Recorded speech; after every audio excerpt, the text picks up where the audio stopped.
Quand nous voyons ce qui s'est passé sur le plateau de Vision 4, il faut quand même que nous revoyons ça.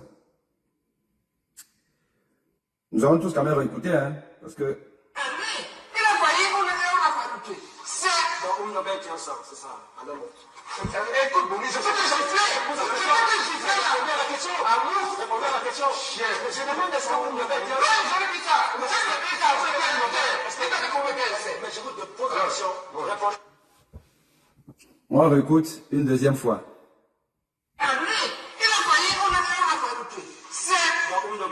C'est ça. Écoute, bon, je fais que j'ai fait. Je fais que j'ai fait. Répondez à la question. À vous, répondez à la question. Je demande est-ce que vous me faites dire. Oui, je l'ai dit ça. Je l'ai dit ça, je l'ai dit ça. Est-ce que t'as dit combien qu'elle fait? Mais je vous pose la question. Répondez. Ok. Donc, je suppose que la plupart des Camerounais et au-delà ont suivi cette séquence. Moi, je l'ai suivi en direct. Et beaucoup de gens l'ont suivi après. D'ailleurs, là, c'est un ami avocat qui me l'a envoyé aujourd'hui en me disant prof, j'espère que... Enfin, tu as suivi ce que ton grand frère a fait. J'espère que vous n'êtes pas très mal. Ou, enfin, une histoire de ce genre. Il a un peu pour me reconforter. Bon, ok. Oui, parce que le professeur Baïbek, c'est un médecin, c'est un chirurgien, c'est un professeur de médecine. C'est un sachant. Lui, pour le coup, c'est un sachant. En plus de ce qu'il est un homme politique. Un homme politique. C'est un leader d'opinion. C'est normalement un éclaireur. C'est une boussole dans un pays. Et ce monsieur a quand même eu à contribuer à la compréhension de la société dans laquelle nous vivons par des sorties fortes. Et d'ailleurs, je pense qu'il fut un moment au moins où il était considéré comme l'un des meilleurs clients. Donc, il a été un bon client. Un client comme l'Audima camerounais aime.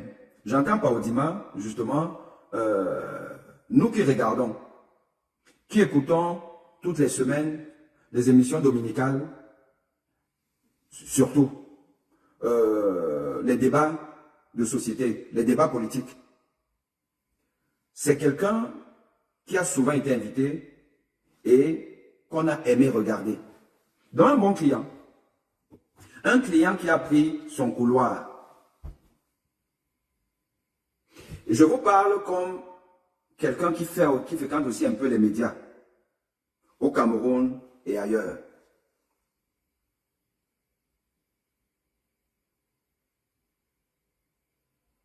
Et la sociologie des médias au Cameroun est différente de la sociologie des médias dans les pays où au moins je peux me permettre de vous dire que je suis passé dans les médias. Je connais les médias du Rwanda. J'y suis allé et vous pouvez voir sur ma page. Je connais le média togolais. J'y suis allé. Je connais le média togolais. Vous pouvez voir sur ma page. Je connais les médias français. J'y passe de temps en temps. Et je connais le média camerounais. L'approche des médias. Comment est-ce qu'on vous aborde? Comment on vous sollicite? Ce qu'on attend de vous, je peux vous assurer que au Cameroun, au Rwanda, au Togo, en France, où les médias internationaux, même si à l'époque il était basé en France ou pas, par exemple, le média russe, Sputnik, où je suis passé, la sociologie est différente. Et l'exigence ou ce que le média cherche dépend de ce que son audimat, ses téléspectateurs, sa clientèle veut. C'est pas sorcier. Et il y a des médias qui vont préférer tel, pas tel, parce qu'on sait que tu corresponds à ce que mon audimat veut, ce que mes téléspectateurs veulent. Et plus tu te sens à l'aise dans ce rôle-là, plus tu te sens pousser des ailes. Et tu vas aller de plus en plus loin. Parfois, sans même te rendre compte que tu atteins la ligne rouge qu'il ne faut pas déborder. Parce que tu as l'impression, quand tu es en plein dedans, quand tu es en plein, c'est un peu comme un drogué, tu es en plein ring. Et tu vas aller de plus en plus. Parce que tu te dis, à la sortie de ça là, il faut qu'on parle de moi. Il faut que ça fasse du buzz. Le journaliste qui est là, il est content parce qu'il sait que ça va faire du buzz. Et parce qu'il sait que c'est ce que ses téléspectateurs recherchent. Je vous donne 2 exemples. Et des exemples que vous allez difficilement trouver dans d'autres pays. Mon estimé Jean Baïbec et ses dernières sorties qui sont quand même de plus en plus osées dans son style. Et Messanga Nyamding, vous prenez Messanga Nyamding, plus il parle de lui, plus on l'invite. Nous sommes dans une société qui souffre, qui a la ramasse, où rien ne va. Je dis bien, rien ne va. Et quand je dis rien ne va, je dis que rien ne va bien. Je ne dis pas qu'il n'y a absolument rien. Mais on n'est pas fait. Le Cameroun n'a pas été prédestiné pour que les choses aillent un peu. En 1982, quand Aïdjo donne le pouvoir à Paul Biya, je vous envoie vers les posts qu'on a vu circuler ça et là dans les réseaux sociaux du Cameroun en 1962, 1965, 1970, Yaoundé, la zone de la cathédrale, je sais pas, je crois qu'on appelle ça la cathédrale, la posture centrale et tout. Regardez cet endroit-là, 1965, 70, 75, et regardez Yaoundé maintenant. Si on a progressé. Regardez Douala. Il y a aussi une vidéo sur Douala. Douala des Allemands et Douala de maintenant. S'il y a une différence. Est-ce que c'est normal? Quand nous avons donc ce genre de problème, et que tous les dimanches, si ce n'est sur Info TV, ce sera sur Vision 4. Bon, je ne vois plus trop sur Equinox. Je ne sais pas ce qui s'est passé là-bas à Equinox. Vous savez que Equinox, là, c'est une chaîne un peu compliquée. Moi, vous ne me verrez plus jamais sur Equinox. Je crois que vous savez pourquoi. Bon. Canal 2, je ne le vois plus trop là-bas. Mais, si ce n'est pas Vision 4, c'est Info TV. Mais ça a été Equinox, ça a été Canal 2. Donc, partout, vous avez du Messanga Nyamding partout. Or, ce monsieur, je dis encore, avec le respect que j'ai pour le collègue, enseignant, professeur qu'il est. Moi, je pense qu'il a un problème. Mentalement parlant, Messanga Nyamding a un problème. Vous ne pouvez pas, dans un pays aussi délabré, vous passez au moins la moitié de votre temps de parole à dire qui vous êtes. Comment C'est lui, l'expert en politique. Je suis politologue de haut rang. Je suis professeur de droit, ou de droit, je ne sais pas, de droit international, de haut rang. Je suis footballeur de haut rang. J'ai joué à l'équipe nationale de football. J'ai tout. Mais Sanga Yandé tout. Il a enseigné partout. C'est lui qui sait tout. Le plus grand biaïste, mais qui a été chassé du RDPC, qui a été envoyé au bagne en Gaoundéré, mais qui parle avec Paul Biya tous les jours.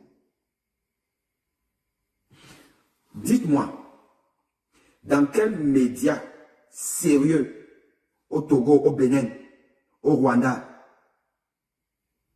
en France, on inviterait M. Sanga Nyamzing?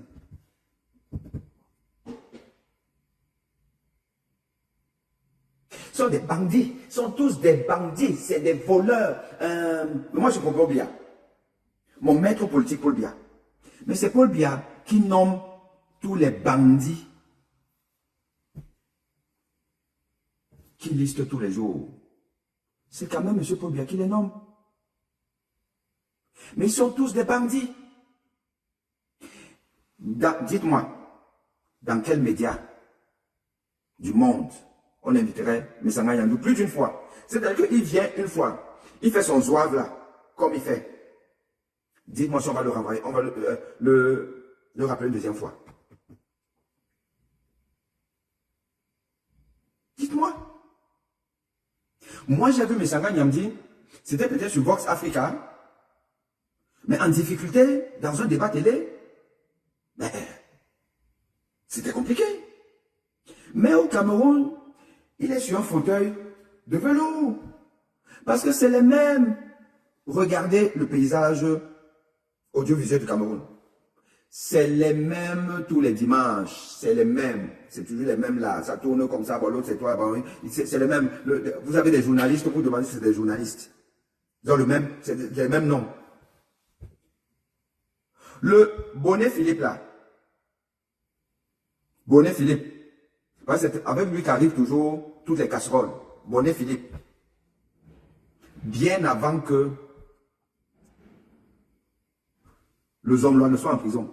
Parce que j'ai dit que moi, sur le principe, avec la morale qui est la mienne, je ne peux pas aller sur le plateau d'une télé dont le patron est en prison pour le meurtre le plus atroce du monde. L'assassinat le plus atroce du monde. Même si on me donne des millions, je ne peux pas aller sur Vision 4. Tant que la justice n'a pas disculpé et avec objectivité, pas la justice qu'on connaît là, ce monsieur, moi, Aimé Boni, je ne peux pas. Donc quand je vois tous ces gens-là, même mon ami, enfin mon grand frère, mon estimé, Baïbek, aller sur le plateau de Vision 4, je me dis qu'il a un problème. Je me dis que tous ces gens-là ont le sang à l'œil. Aller sur Vision 4, s'asseoir là et faire même la calakou d'un monsieur, quoi qu'on dise, il est présumé coupable. Il est présumé coupable. Je ne suis pas juriste. On va me dire non, non. Moi, je sais que les présumés innocents ne sont pas en prison. Quand on te met en prison et on renouvelle ton incarcération, c'est que tu es présumé coupable. Donc, je vais aller m'asseoir sur le fauteuil qui peut-être est taché de sang.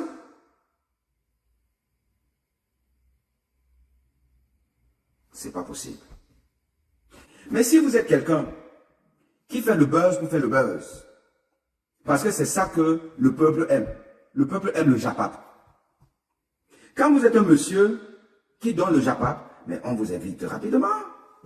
Et vous passez, et vous passez, et vous passez, et vous repassez. Voilà donc pourquoi quelqu'un comme Sanga Nyamdi, que quand vous voyez les commentaires des internautes, ce n'est que des insultes la plupart du temps. C'est l'un des communicants au Cameroun qui est le plus insulté, Messanga Yamzin.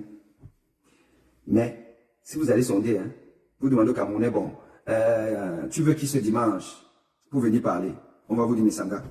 Pourquoi? Parce que il amuse le peuple.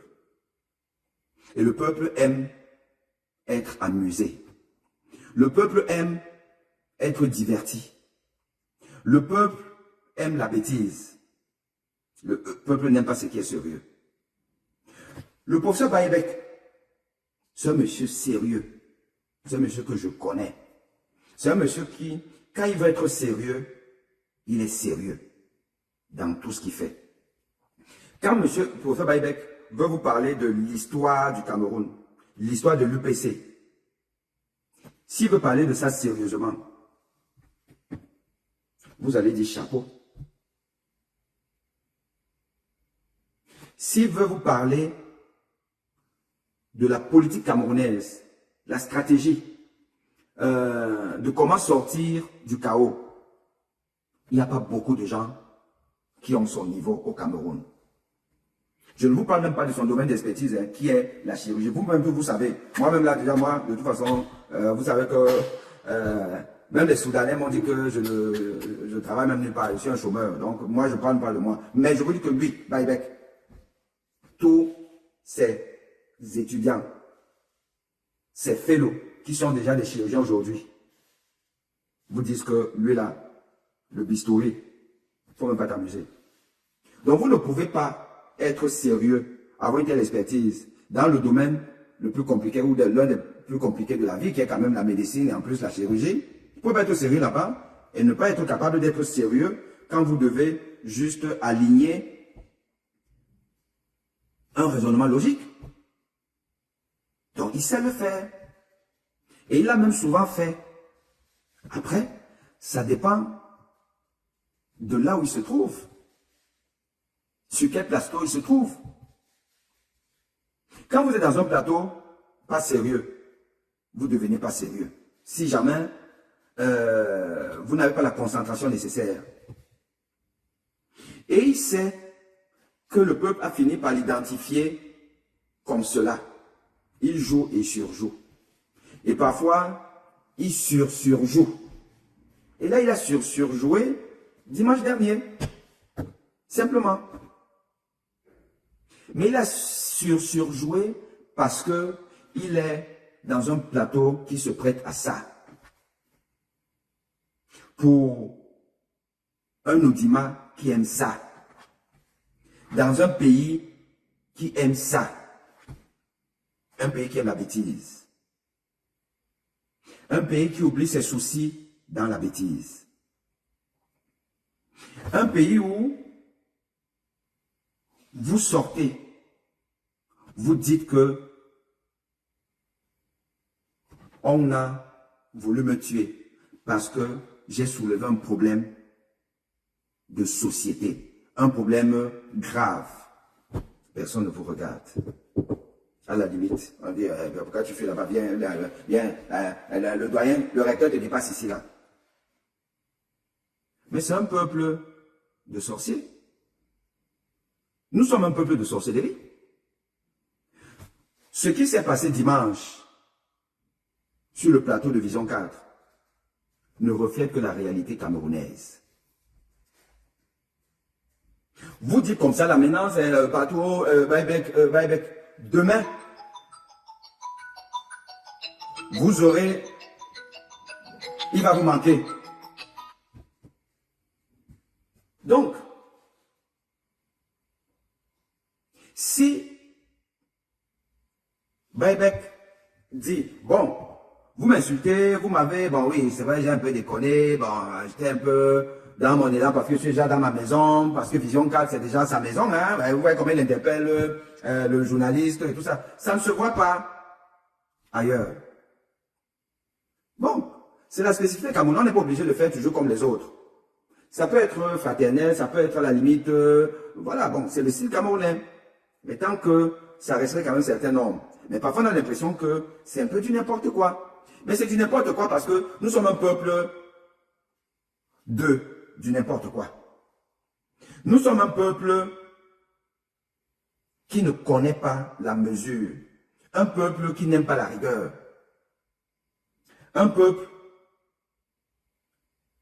qui s'abandonne dans une familiarité qui est inadaptée avec le contexte. On est dans un média, on veut instruire, éclairer, éduquer des gens qui n'ont pas forcément toutes les ressources pour avoir ailleurs cette éducation que devant leur écran télé. C'est un instant républicain. On doit être sérieux. Pas tout le temps sérieux, pas sévère. On peut être, mais quand même. Vous voyez le brouhaha entre les panélistes et le journaliste. Ah oui, arrêtez là. On ne vous écoute plus. Ça parle, ça parle. J'ai même appris que ils se sont même boxés. Moussa Njoya et puis celui-là qui ne fait que du docteur Samuel Eto'o. Moi, je ne savais pas que Eto'o fils a un doctorat classique comme nous on connaît. Bon, il appelle docteur Samuel Eto'o. Son ancien coéquipier, ils ont gagné, je crois, les Jeux Olympiques ensemble. Il paraît que ils ont voulu bagarrer sur le plateau, une radio à Yaoundé. Mais finalement, ça a fini dehors par la vraie bagarre. Sur les plateaux, que ce soit Canal 2, que ce soit Equinox, que ce soit Vision 4, partout. Mais vous voyez des gens parler. Des gens l'un ne finit pas, il laisse que l'autre parle. Ça s'arrache la parole, n'importe comment, ça... Dans un bordel. Et voilà donc les gens qui sont censés éduquer un peuple